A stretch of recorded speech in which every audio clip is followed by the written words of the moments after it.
Acción, tu revista mensual de cine y series, con los mejores estrenos de cine, fichas y reportajes coleccionables, series de televisión y 4 pósters todos los meses.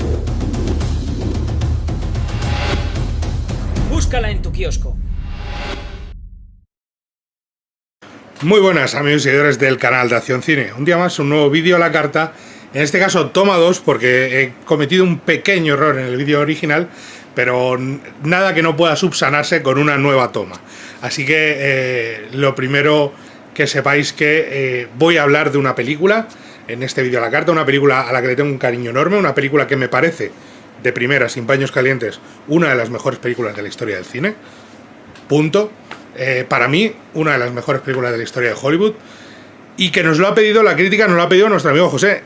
Así que, José, de verdad, muchísimas gracias. Primero, por solicitarnos esta crítica en Acción Cine. Segundo, por confiar en mí para hacer este análisis. Y tercero, y no por ello menos importante, por hacerme disfrutar una vez más de un auténtico peliculón, de una obra maestra de 5 estrellas, de una joya del cine y de una película inolvidable a la que yo personalmente me siento muy apegado, porque es la primera. Yo tuve la suerte de verla en cine, pese a ser una película de los años 60, tuve la grandísima suerte de verla en cine porque fue la primera vez que con 19 años yo pisaba la Filmoteca en Madrid.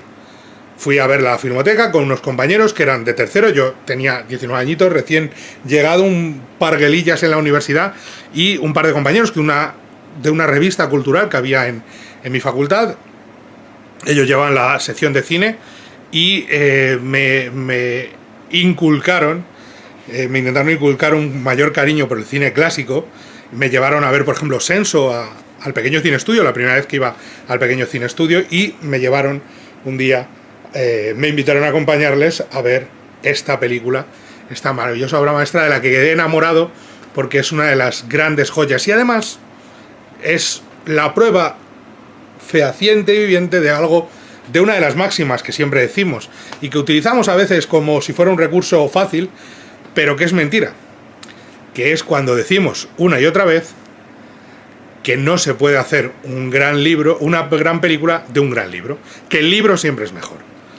Esta película demuestra que el libro no siempre es mejor, que depende de la adaptación, hay más como ella, que se puede hacer una grandísima película de un grandísimo libro, y que no todo tiene que ser, como decía Alfred Hitchcock, que decía, adaptad malos libros o libros mediocres, porque así la gente, al compararlo con el libro, la película siempre va a salir ganando. Y esa era la máxima de Hitchcock, que funciona, y es muy efectiva, y es verdad, en gran medida. Pero esta película y otras demuestran que no es toda la verdad y que hay otras formas de enfocarlo. Así que, como siempre decimos, no todo lo que nos cuentan es cierto, y no todas las máximas del cine se pueden seguir, porque la prueba de que de un gran libro se puede hacer una gran película, y que el libro, a veces la película es tan buena como el libro, o incluso a veces más, la tenemos, por ejemplo, en un ejemplo muy sencillo, Las uvas de la ira, de John Ford. El libro es maravilloso y la película también, no tiene nada que envidiar el uno al otro. Son distintos medios, pero son dos obras maestras. Y esta quizá es el mayor ejemplo de que de una gran novela, de un gran libro, se puede hacer una maravillosa película, tan buena o más que el libro en este caso. Estoy hablando, y el amigo José lo sabe bien, de Matar a un ruiseñor. Y hoy os enseño esta edición tan chula, que salió en España hace poco, To Kill a Mockingbird. Sé que el otro día lo hablaba con algún seguidor por redes sociales, que Mockingbird está mal traducido, y es verdad, literalmente son sinsontes, que son un tipo de pájaro que es habitual de Estados Unidos y de Sudamérica, de Latinoamérica, sobre todo de Centroamérica, pero también de Sudamérica. Y aunque en España no tenemos, o en Europa no tenemos ese tipo de pájaro, y en España se tradujo como ruiseñor porque en algunas partes de Latinoamérica se les llama ruiseñores a los sinsontes, con lo cual son de la misma familia, son aves que cantan y demás, con lo cual la traducción no es exacta, pero no es mala, nos lo hemos inventado, ¿vale? Es perfectamente válida porque, especialmente creo que en Puerto Rico, a los mockingbirds se les llaman ruiseñores. Así que Matar a un ruiseñor es una adaptación del título perfectamente válida. Adaptación de la novela de Harper Lee, novela que se convirtió en una de las mayores muestras de la literatura, en este caso la literatura escrita por una mujer, por la propia Harper Lee, pero de la literatura del sur profundo, en una historia casi autobiográfica, con muchos tintes autobiográficos, que era un homenaje de esta autora a su padre, que era abogado en el sur, en Alabama, y que la figura de Atticus Finch es la figura de su padre. Y ella es scout, evidentemente, es la figura de scout. Por eso la relación de su padre con ella es lo que más se refleja en la película, que es la relación, y en el libro, que es la relación de Scout con Atticus Finch, con el protagonista, de Gina Louise Finch con el protagonista. Bueno, no con el protagonista, creo que hay un giro curioso, porque el protagonista real de la historia son los niños, son Jamie Scout. Y a veces el vecino que les visita, el chiquillo raquítico y escuálido, que viene los veranos a pasar los veranos con su tía desde, no recuerdo, era Mississippi, que es Truman Capote. El personaje está basado en Truman Capote, que era amigo íntimo de Harper Lee, de la autora de la novela, y que llegó a pasar varios veranos, y así es como se conocieron, Harper Lee y Truman Capote, que mantuvieron una amistad enorme el resto de su vida, y que se convirtieron en dos de los escritores más importantes de los 50 y los 60 en Estados Unidos. Así que esa amistad dio bastantes dividendos a la literatura norteamericana en aquella época. Novela que fue adaptada por Horton Foote, el guionista. Pero aquí hay dos nombres que hay que fijarse, que son imprescindibles, aunque el trabajo de Foote es maravilloso y tenía un trabajo nada fácil. Pero hay dos nombres capitales. Uno es el del director, Robert Mulligan. Todos recordamos que es el director, por ejemplo, de Verano del 42. Un tipo magnífico director al que habría que recuperar de cuando en cuando, a veces muy olvidado. Del tardío Hollywood, por así decirlo, de Hollywood de oro, pero ya un poco más tardío, ya más metido su carrera también en los 60, en los 70, 80, llegó hasta los 90 dirigiendo, murió en 2000 y algo, si no recuerdo mal. Y el productor de la película, que es ni más ni menos que Alan J. Pakula, el director de Todos los hombres del presidente, por poner un ejemplo, aunque aquí sea solo productor. Pero esa fuerza creativa de esos nombres dieron lugar a una de las mejores películas de la historia del cine. Y una película que solo ganó el Oscar a Mejor Actor, y en este caso, viéndolo con retrospectiva, con todo el espacio del tiempo, con estos casi 60 años que han pasado desde aquella gala de premios en el 63, casi debería darse con un canto en los dientes, porque delante de ella tenía un titán inconmensurable, que no podía ser otro el que ganase, y que en parte uno dice, joder, qué mala suerte de haber llegado aquel año. Pero también uno dice, joder, ¿cómo tú tienes que ser para quitarle el Oscar a Mejor Actor a Peter O'Toole? Porque esta película se estrenó con Lawrence de Arabia. Es del mismo año y estuvieron en la misma entrega de premios donde Lawrence de Arabia ganó a Mejor Película. Era solo algo como Lawrence de Arabia podía ganar a Matar a un ruiseñor. Ambas, dos de las mejores películas para mí de la historia del cine y de Hollywood en particular. Dos auténticas obras maestras de ese bendito año 62 que nos dejó muy buenos títulos. También alguna pifia, pero nos dejó muy buenos títulos. Dicho lo cual, y ya habiendo analizado un poquito, voy a recomendarles los dos documentales que tiene la película en su edición en Blu-ray, y que creo en la edición de los discos también venía, que duran más de hora y media cada uno, que son Terrible Simetría y Una conversación con Gregory Peck. Son dos maravillosos documentales, uno sobre la película y otro sobre la figura del actor, dirigido por su hija además, o codirigido por su hija, en los últimos años de la vida de Peck, a finales de los 90, cuando volvió a los escenarios o se llegó a hacer un tour por los escenarios de medio mundo, haciendo un Q&A con la audiencia y demás. Y creo que son magníficos documentales que sirven para entender la película y para entender un poquito más la figura de Peck como estrella. Una estrella que nunca tuvo miedo de hacer cosas curiosas, distintas, incluso de hacer papeles despreciables como el de Duro al Sol o el Capitán Ahab de Moby Dick. pero que se convertiría en icono no solo por el Atticus Finch de Matar a un ruiseñor, que es el papel icónico por excelencia y el que le dio el Oscar, pero también por Vacaciones en Roma, por poner un ejemplo, o El Cabo del Terror, o La Profecía, y las dos que he mencionado antes también. Quiero decir que Peck era un brillantísimo actor y una brillantísima estrella, que tenía un aplomo y una personalidad a la hora de decir los diálogos y de interpretar los papeles que es muy difícil encontrar hoy en día. Y seguro que José, nuestro amigo José, lo tiene muy claro y lo ha visto en todas las películas de Peck y especialmente en Matar a un ruiseñor. Una película que además tiene un punto no solo de nostalgia, pero de nostalgia por un tipo de hombre que quizá en parte se ha perdido. Recordemos que es un canto de amor de una hija a su padre, al que admiraba con locura, y que Atticus Finch es la figura con la que ella se crió y lo tenía totalmente endiosado.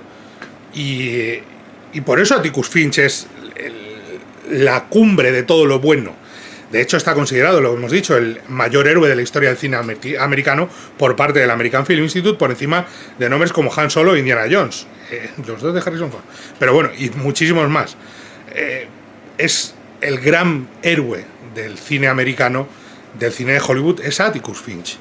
Es el hombre ideal y hay cierta nostalgia no a las costumbres, sino a un tipo de valores que tenía Atticus Finch que a día de hoy nos convendría recuperar en cierta medida, como son el honor, la lealtad, la justicia, como eran las 4 palabras. Tenía 4 palabras anotadas el propio Gregory Peck al final del guión, y eran coraje, pasión, amor,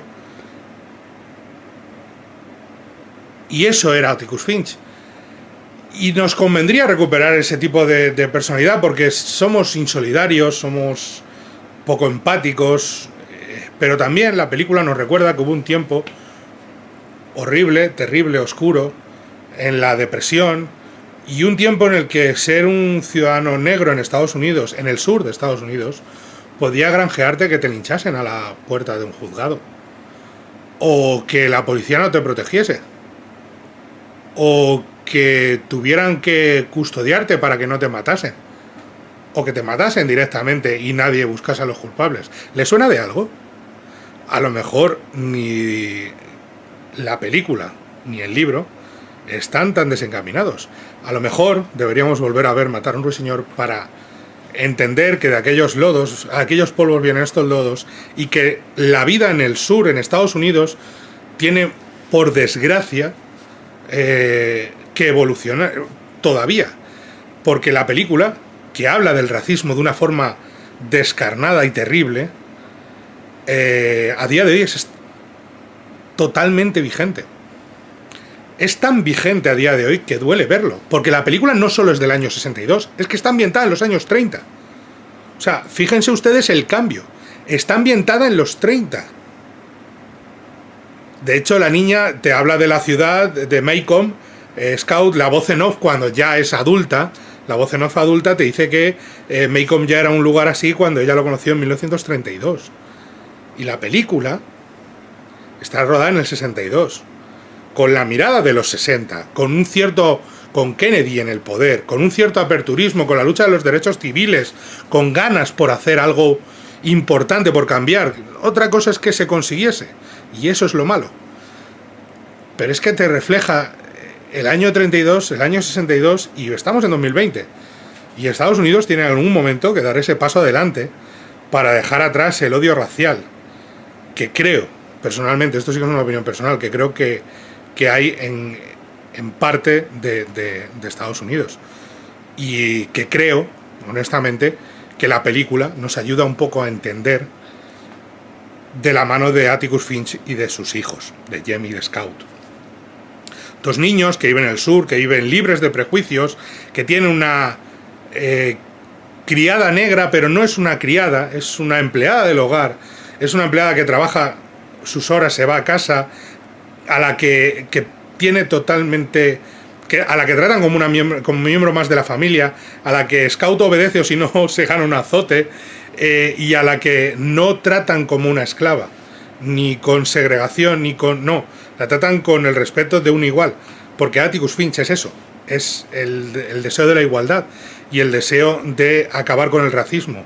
Atticus Finch es el sueño americano de todos somos iguales, iguales en oportunidades, todos tenemos el mismo derecho, todos somos iguales ante los ojos de Dios y nadie es más que nadie por el color de su piel, por su credo o por su orientación sexual, realmente. Y ese sueño americano que representa Atticus Finch, perfectamente reflejado en la película, se manifiesta en los primeros minutos con el personaje de la asistenta. Es un hombre que vive solo con sus hijos porque enviudó y tiene que encontrar la forma de que sus hijos crezcan en un mundo injusto con unos ideales justos. Por eso digo que la película es tremendamente actual, porque creo que es imprescindible verla para... Sí, es muy idealista, lo sé, ya lo sé, pero ese idealismo no nos vendría mal hoy en día. En el mundo en el que creo que vivimos, creo que ese idealismo, creo que esa lucha por los derechos civiles, por la humanidad de la gente, no por la humanidad en general, sino por la humanidad que tenemos todos dentro de nosotros, creo que es imprescindible. Y perdonen que me ponga en plan abuelita Capra, que me llamarían, pero es que creo que la película es muy importante a día de hoy. Porque lo hemos visto este verano, porque lo hemos visto con varios movimientos civiles y sociales en Estados Unidos, y porque creo que ver la película puede ayudar a abrir los ojos y a entender y a aceptar. Y eso es imprescindible y para eso no hay nadie mejor que Atticus Finch. Dicho lo cual, recordemos que esto es una crítica con spoilers. Todavía no me he metido en ningún spoiler, pero esto es una crítica con spoilers. Así que, por favor, si no han visto Matar a un ruiseñor, no sea que están esperando, vean la película, disfrútenla, degústenla y entonces volvamos y hablemos de ella. Mientras, yo voy a seguir con spoilers porque el amigo José seguramente se ha visto la película del derecho y del revés muchas veces y no va a tener ningún problema con que yo spoilee lo que el público va a encontrarse en Matar a un ruiseñor. La historia, ¿saben qué es? La historia de este hombre que es abogado en la América, en la Alabama profunda, en Macomb, en un pequeño pueblo en el que hay muchas injusticias de todo tipo, en el que la sociedad no es justa entre ricos y pobres, porque hay mucha pobreza, mucha desigualdad, mucha hambre y mucha gente intentando sobrevivir, y en el que las diferencias entre negros y blancos son enormes todavía. Y en ese mundo injusto, en ese mundo difícil, en ese mundo a veces está cruel, este padre cría a dos hijos que viven en libertad, en el que ella es, como decía la propia Harper Lee, que era un tomboy, que su padre se maravillaba con ella, su padre que no pudo ver terminada la película, pero que está orgullosísimo del libro, para que veáis el cariño que se desarrolló entre Harper Lee y Gregory Peck, el juego del reloj, de cambiarlo de bolsillo, de mirarlo y tal. Gregory Peck lo copia del auténtico Atticus Finch, del padre de Harper Lee, y Harper Lee, emocionada con ello cuando su padre fallece y le deja las cosas en herencia, le regaló el reloj de su padre a Gregory Peck, diciéndole que nadie en el mundo podía llevarlo más que él, ahora que su padre había muerto. Es una pena porque el padre fallece en el 62, a unos meses de estrenarse la película. Por muy poco no pudo ver la imagen que tendría el mundo de él, la imagen que la propia Harper Lee quería que tuviera el mundo de él, y decir, este es el hombre que me educó, estos son los valores que me dio. Los valores que me dio es que todos somos iguales, que todos valemos lo mismo y que hay que luchar por unos ideales. Pero la película es muy idealista, repito, muy idealista. Entre juegos y azares y carreras con el vecino y yo no me atrevo, estos tres niños crecen en un sur que parece tranquilo y parece de casi de cuento, de película. Es un cuento, la película es un cuento de hadas. Si lo ven completo, es un cuento, de verdad que lo es. y en el que están asustados por la casa creepy, tenebrosa del final de la calle, donde un padre tiene a su hijo, que es un monstruo gigante de más de 2 metros, lo tiene encerrado y encadenado en el sótano, donde le han torturado y que estuvo en la cárcel y le torturaron también porque es un monstruo, que es Boo Radley, donde ese padre tiene a ese hijo torturado, esa casa a la que les da miedo ir, que es un juego más de la infancia, y que es el monstruo al final de la calle, a fin de cuentas, aunque todo en esta película es distinto a lo que nos han hecho pensar. De nuevo, la película no solamente intenta mostrarnos lo malo que es el racismo, sino también lo malos que son los prejuicios, sobre todo con gente que es distinta. Y en este mundo, a Gregory Peck, a Atticus Finch, le encargan defender a un hombre negro que ha sido acusado de violar a una chica blanca. Acusado de golpear, de amenazar y de violar a una chica blanca. Algo que durante el juicio y a lo largo de la película vemos y comprobamos que nunca fue así. Lo cual es una de las cosas más amargas que podemos comprobar. Lo cual lleva con el tiempo a una derrota en el juzgado, previsible, un jurado de hombres blancos, y a una muerte por linchamiento antes de que pudieran recurrir la sentencia. Como es, no por linchamiento, dicen que intenta huir y le disparan por la espalda, le matan por la espalda, lo cual es terrible también. El meollo de todo ello es cómo afecta eso a estos niños, cómo afecta ese juicio y lo que durante ese año, ese verano, el padre, o ese año entero, su padre les enseña a ambos en el sur profundo. Los valores que les inculca, las lecciones que les da y cuando les explica, por ejemplo, lo que es matar a un ruiseñor. Un ruiseñor es un pájaro que solo canta, un mockingbird, un sinsonte, es un pájaro que solo canta, no anida en los graneros, no se come el trigo, solo come mosquitos, o no ataca las plantas, lo único que hace es cantar, deleitarnos con su cante. Quien mata a un ruiseñor no tiene perdón, porque es un animal que no hace daño a nadie, que lo único que está es para alegrarnos la existencia. Y eso para Atticus Finch es gravísimo, es el mayor de los pecados que pueda haber. Por eso la película se llama Matar a un ruiseñor, porque se trata de la pérdida de la inocencia, de quién es capaz de matar a un inocente, un ruiseñor inocente. Lo vamos a ver en la película, nosotros somos los que somos capaces de matar y de permitir que maten a un inocente. Todo ello nos lleva a un final donde los niños son atacados, donde son salvados por Boo Radley, que no es el monstruo que nos habían vendido, de nuevo los prejuicios, y donde el hombre normal, el que aparecía normal, en realidad era un pederasta que atacaba a los niños y que era quien había violado a su hija. Porque la película también va de eso, del incesto, y de cómo esa hija había sido torturada por su padre y golpeada por su padre, que es muy grave, que es la película es muy dura para la época, pero ella había mentido para salvar a su padre y para condenar a un hombre inocente.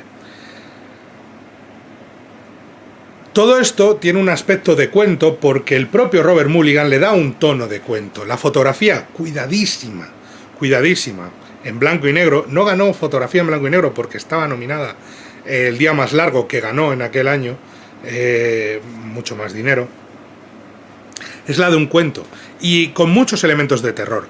Mulligan trastea continuamente entre géneros cuando se centra en los niños, porque como la película está contada desde el punto de vista de los niños, por eso ellos son los protagonistas, y el personaje de Atticus Finch casi es una figura no secundaria, porque es él en la película, pero sí como una figura no distante, pero lo que los niños admiran en la distancia, en esa distancia de un hijo a su padre. Con lo cual, la película está narrada desde estos niños, son los que están el 90% de la película en pantalla, y vamos a ver ese juego entre cuento con gotas de cine de terror, esos momentos de luces y sombras. Vean cómo Mulligan utiliza el encuadre y las sombras. El primer momento en el que Buzz Riley se manifiesta cuando está escondido en el porche, Jem, y la mano, la sombra de una mano parece que va a agarrarle, y la sombra, solo se ve la sombra, nunca la mano, pero se aleja y al final se va. El momento final en el bosque, la huida en el bosque, tremendo el momento en el bosque. Cine de terror puro. Cómo maneja las luces y las sombras y la fotografía es magnífico. Cómo maneja los efectos de calor. Sobre todo, cómo maneja el juicio. La gran parte de la historia se centra en el juicio y en ese momento maravilloso en el que Gregory Peck da su discurso, su gran discurso contra el racismo. Un discurso demoledor, un discurso desolador, un discurso que desnuda grandes pecados del ser humano. Un discurso idealista, un discurso que intenta salvar a un hombre inocente y que no lo consigue, pero que nos lleva a uno de los momentos más épicos de la historia del cine, que es cuando Atticus Finch va a abandonar el juzgado y va a salir por la puerta. Y esto es un lugar donde hay mucha segregación racial, y más en los 30, con lo cual todos los negros han sido colocados en la planta de arriba y los blancos abajo, sentados abajo de frente y ellos bordeando. Y como ese momento de los blancos ya han abandonado, Gregory Peck está solo abajo y los negros arriba, la audiencia negra, junto con sus hijos, se levanta en señal de respeto por un hombre justo. Un hombre que ha hecho lo más decente, lo más humano, lo correcto. Lo que otros no se atrevían, porque como le pregunta al juez, te va a asignar el caso, pero va a ser un problema para ti. Y él le dice, ¿qué caso es? Este hombre negro ha sido acusado. Y dice, dámelo. Acepto el caso. El juez lo sabe, porque sabe quién es Atticus Finch, porque le conoce. Sabe que no va a huir esa pelea, que es un hombre justo, que es un hombre bueno. ¿Cómo va a negarse Atticus Finch a hacer lo correcto? Es imposible. El carácter está ahí y él sabe que le va a acarrear muchos problemas, que sus hijos van a ser increpados en la escuela, que van a ser perseguidos, que van a ser señalados incluso por defender a un hombre negro, acusado de violar a una blanca, lo más terrible. Pero el propio Atticus Finch se encarga de demostrar que somos muy prejuiciosos, si existe esa palabra, y que los prejuicios son terribles. Y son la base de todos estos problemas de racismo o de xenofobia, o incluso, en este caso, la película no solo se centra en eso, ya os he dicho. La imagen de Buzz Riley, que es Robert Duvall, ni más ni menos, su primer papel en la pantalla, por favor. Pues esa imagen de ese hombre que tiene un problema mental y que todo el mundo ha generado una historia alrededor de que si es un asesino, que su padre le tortura, que es un monstruo, y la gente se lo cree. La propia tía del niño pequeño va diciéndolo por ahí, nunca te acerques a casa, ahí solo hay monstruos. Es mentira. Todo va acerca de los prejuicios y de la forma en la que tenemos de crear prejuicios. Y Atticus Finch lo desmonta. Fijaos por favor, si podéis, en cómo está encuadrado y creado ese atrio y ese estrado y ese juzgado completo, porque es una copia del que hay en el Macon real, pero no es... El Macon real creo que era Monroeville, si no recuerdo mal. Pero está rodado con las lentes que hacen que se deforme un poco la imagen para dar una sensación casi un poquito de ojo de pez, de mayor profundidad, pero sobre todo de distorsión un poco de la realidad, de los dos mundos, entre lo que hay arriba y lo que hay abajo. Y lo importante que es que tanto Scout como Jem estén arriba. Y lo importante que es ese momento, de nuevo, pura épica, en el que el reverendo les dice, le dice a Scout, porque todo el mundo se pone de pie, dice, Scout, de pie. No, le dice Jenna Louise, de pie. Y dice ella, ¿por qué? De pie. Va a pasar tu padre. Y esa es la mayor muestra de orgullo para esos niños.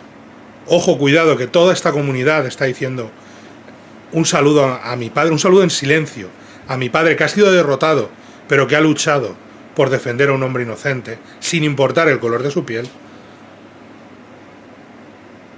la lección para sus hijos de orgullo y la lección para nosotros de este hombre está haciendo lo correcto. A veces hay que hacer lo correcto aunque suponga perder. Porque lo correcto es lo que nos separa al final de los animales. Hacer lo correcto, lo decente, lo bueno, es lo que nos separa, hombres y bestias. La película lo tiene muy claro. Porque el final de la película es cuando asumimos que un monstruo es el que va a acabar con ellos, resulta que el monstruo es quien no esperábamos. Con ese final aterrador, es de cine de terror, aunque tenga un punto casi de diversión con Scout vestida de jamón, que parece broma, dices tú, pero bueno, esto no puede tener ningún tipo. No, es un monstruo de verdad, ahí hay un monstruo. Y ese monstruo va a intentar devorarles, porque no lo ha hecho una sola vez. Y es maravilloso el papel del juez Heck, cuando le dice aquello de... le dice al final a Atticus Finch, bueno, pues tendremos que llevar a Buzz Riley, porque es Buzz Riley el que le quita el cuchillo y mata al tipo para evitar que secuestre a Jamie Scout. Y el sheriff, y Atticus Finch, el hombre recto, sabio y bueno, tiene ese de, bueno, tendremos que llevarlo, tendrá que arrestarlo usted, pero bueno, va a salir inocente, le van a dar casi una medalla por salvar a estos niños.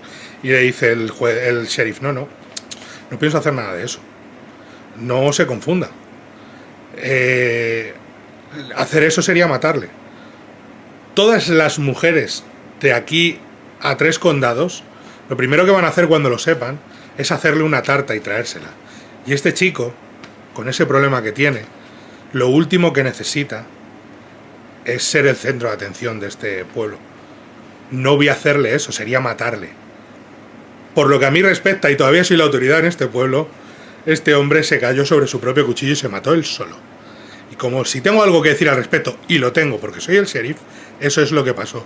Y hay en ese momento en el que dices, a veces, no solamente vale el punto de vista del hombre recto, del que sigue siempre las normas, a veces hay que doblar un poquito las normas para ser justo realmente. Porque la propuesta del sheriff es la justa realmente, que es apartar a Buzz Riley de todo eso.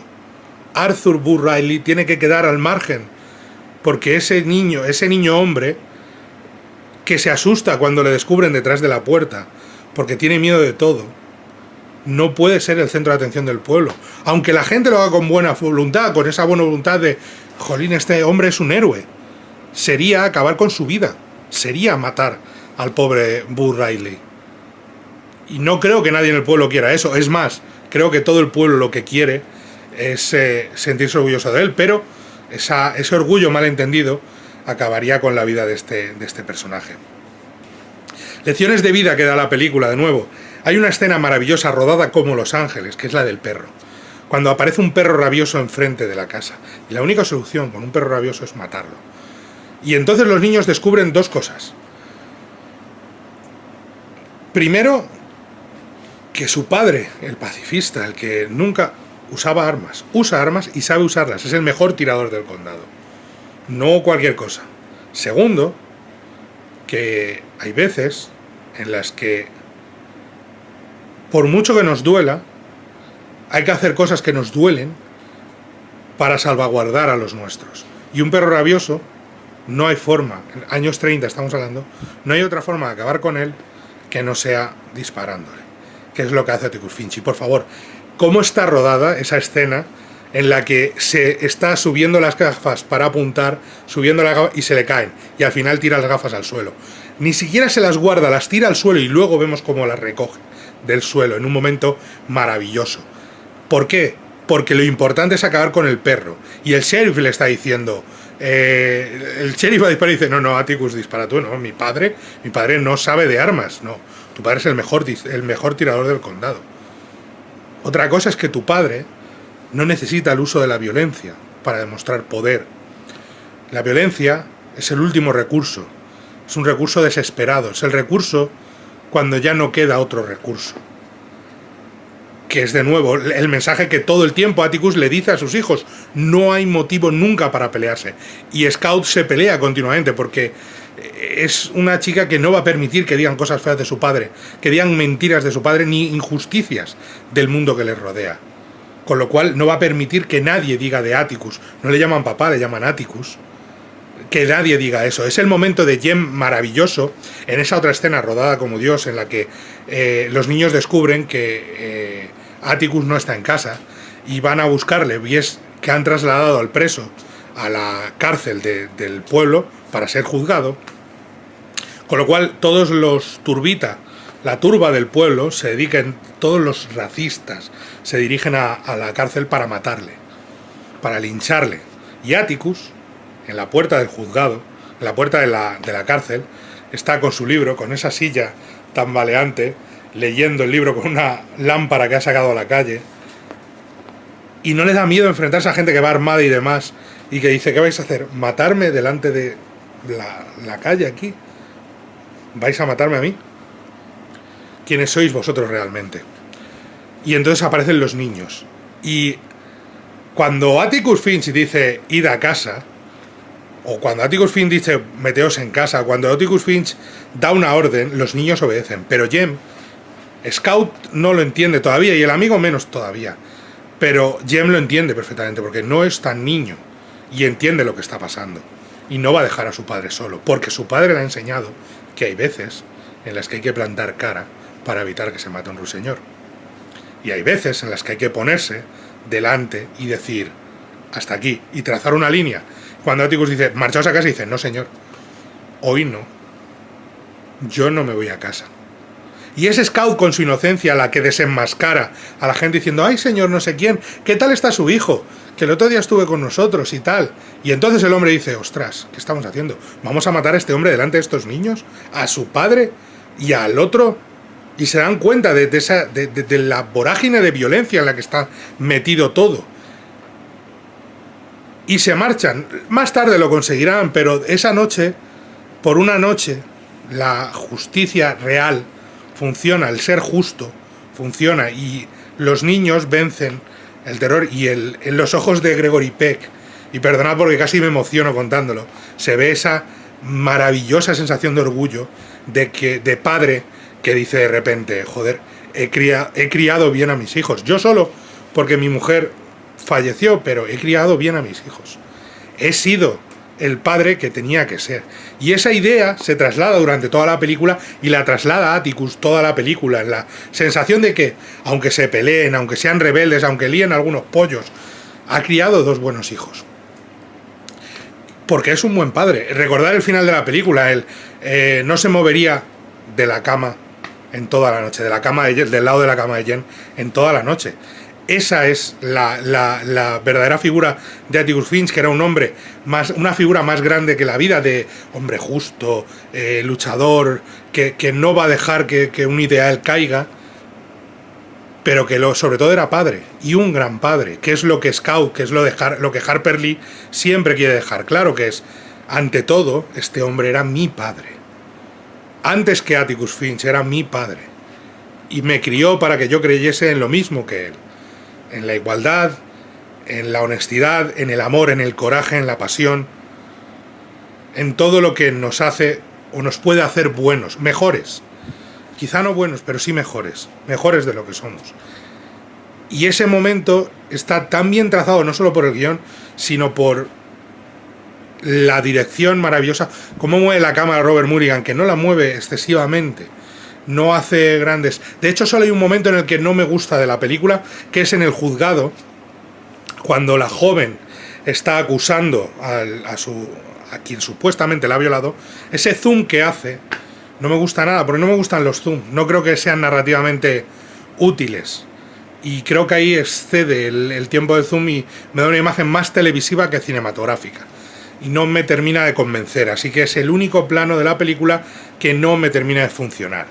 Lo demás es simplemente perfecta como lo que es un cuento en realidad, entiéndanla como lo que es un cuento idílico, idealiza la idea de América, de lo que puede ser, de lo que es la gente, a través de la figura de un héroe perfecto como es Atticus Finch. No hay más, no busca más ni intenta más. Sobre todo, fíjense en la soberbia interpretación de Gregory Peck, maravilloso, impresionante, el porte, la elegancia, el saber estar, cómo habla, cómo lo cuenta todo, cómo se presenta ante todos, y también fíjense, por favor, en pequeñas interpretaciones como la del sheriff, como la del juez, los niños, Scout y James, sobre todo Scout, sensacional, pero por favor, cuando hay un actor que sabes que va a convertirse en genio, como es Robert Duvall, fíjense en la escena en el cara a cara con Scout, cuando Scout la devolución de la sonrisa. De nuevo, el juego de luces y sombras que utiliza Robert Mulligan para jugar un poco con el cine de terror, pero la devolución de la sonrisa de Scout a Scout, la sonrisa de Robert Duvall, esa media sonrisa, esa iluminación en los ojos.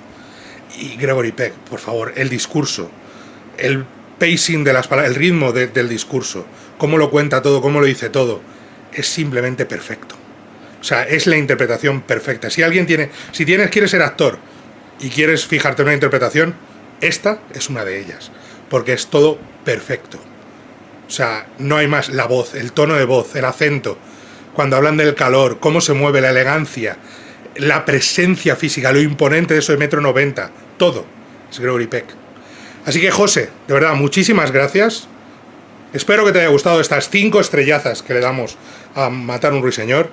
Los demás, leed la revista, que está ya el nuevo número calentito, le dais al like, os suscribís, nos contáis lo que queráis y nos vemos en la próxima. Sobre todo, ved Matar un Ruiseñor, imprescindible, vedla. Una auténtica obra maestra, una de las mejores películas de la historia, y me emociono hablando de ella, lo siento. Sé que no es muy profesional a lo mejor, pero es que no puedo evitar emocionarme hablando de... ni llorar, como he llorado volviendo a verla. Porque el momento juicio y el momento final, el cruce de miradas de Scout y Robert Duvall, me sigue haciendo llorar, me sigue poniendo los pelos de punta, como la explicación del sheriff, como ese momento de se estuvo frente a la cama, junto a la cama de Jem toda la noche. Qué gran película, qué gran personaje, y qué de actualidad está. Por desgracia, no hemos evolucionado tanto como nos gustaría. Matar a un Ruiseñor. Véanla porque es muy importante para eso, para aprender a ser más tolerantes y creo que un poquito mejores. Es imprescindible. Ojalá todos fuéramos como Atticus Finch. Es a lo que queremos aspirar todos, creo. Así que, José, muchísimas gracias. Like, suscribiros, contaros lo que queráis y nos vemos en la próxima. Adiós. Acción, tu revista mensual de cine y series, con los mejores estrenos de cine, fichas y reportajes coleccionables, series de televisión y 4 pósters todos los meses. Búscala en tu kiosco.